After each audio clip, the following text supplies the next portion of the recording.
How's it going, everybody?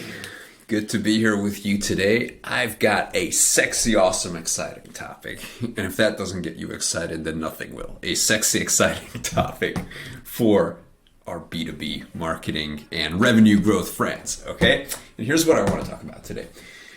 It's this concept of productization and the opposite of it, which is a word that I just came up with myself, which is called servicization.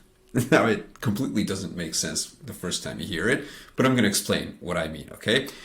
So we primarily deal with B2B technology companies, and within that realm, we deal with and we help software companies on the one hand, so SaaS companies who have products, software products, and on the other hand, we help development companies, developers, consultants, people who do digital transformation, UX design, product building, and those types of people. So you're probably one of those people as well.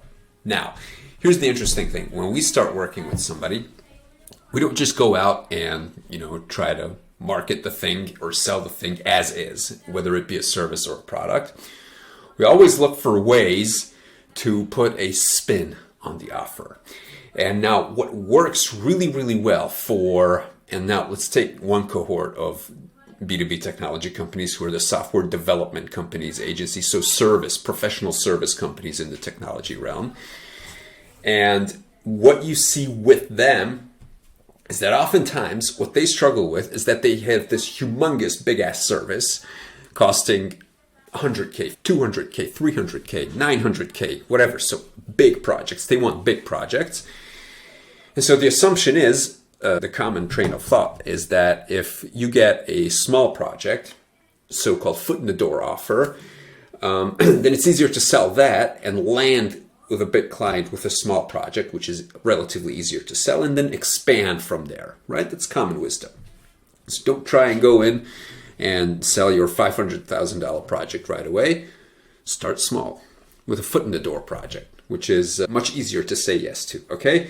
And now the thing with this foot in the door offer, if you're a service company, and we're going to get to SaaS companies in just a moment. So we're going to have the equivalent of the foot in the door offer for SaaS companies as well. So just hang on if you're a SaaS company. So back to dev companies.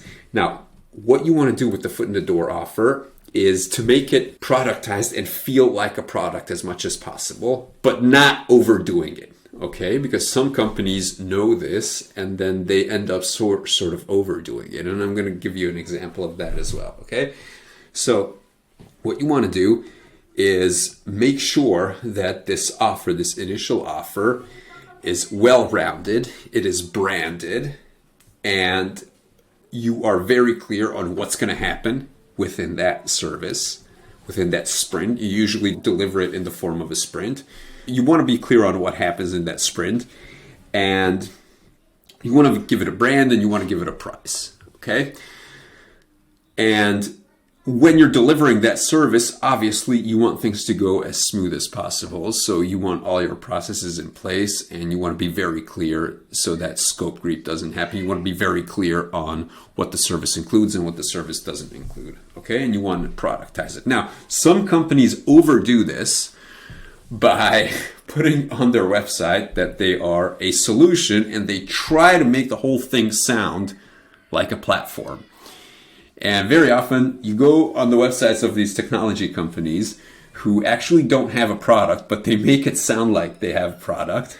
And analytics companies can do this because everybody wants to sound like they have a platform because it has like a multitude of advantages, and people actually, it doesn't serve them to make it sound like a software when they're actually selling a productized service. You know what I mean? So back to analytics platforms.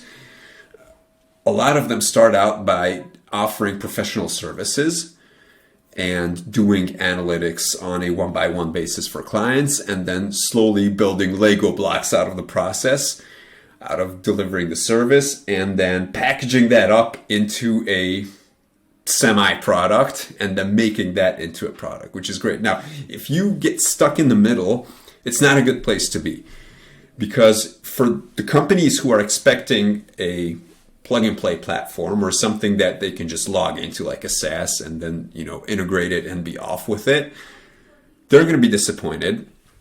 And for the clients who are looking for the other thing, which is a customized service, they're going to be put off by the fact that this is a cookie cutter method. Okay, so if it looks like a cookie cutter thing and what you're actually offering is something that is highly sophisticated, you're going to put off those types of buyers. Okay, so you want to be super clear on what it is that your ideal buyers are looking for, and then sort of tailor the offer according to that. Okay, so go for productization because it has a multitude of benefits, but don't overdo it. So don't act like you're selling a platform when what you're actually doing is a sprint and custom development with Lego pieces that you're putting together, okay? Now, what's up with SaaS companies? Because SaaS companies, everybody wants to be like a SaaS, even if they're not a SaaS. So everybody wants to SaaSicize. Is that a word?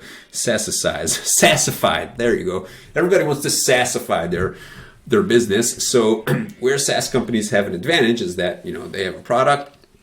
It's usually a lot easier to explain than a service. Not always, but a lot of times. And it's a very attractive business model because theoretically it's infinitely scalable. All you got to do is, get more customer support people on board, theoretically, as you scale. And, buy more services from Amazon and Snowflake and whatnot as you scale your infrastructure, okay? But theoretically, it's almost infinitely scalable, the business model. Now, the problem with that is that SaaS founders, they want to do as little one-on-one work with customers as possible, because the very reason you get into SaaS is because you don't want to do one-on-one customer work. But when you go out and sell a platform, especially if you have a very high average contract value, then what can be super beneficial is if you sell this product together with a professional service. Now, you don't have to freak out, because especially if you're doing account-based marketing and you have high average contract values, then you're probably going to have some sort of onboarding anyway. But my challenge for you now is to think about this extended service offering in a way where you add more than just good old onboarding to it, but you actually pack in some additional value. So you don't just help them get launched with the software or the platform, but you add other business services that are tightly aligned with it. And I'm going to give you an example, okay? So let's say you have an HR platform. You're an HR tech. And when you have enterprise clients, obviously, they're going to need to integrate your software with their existing things.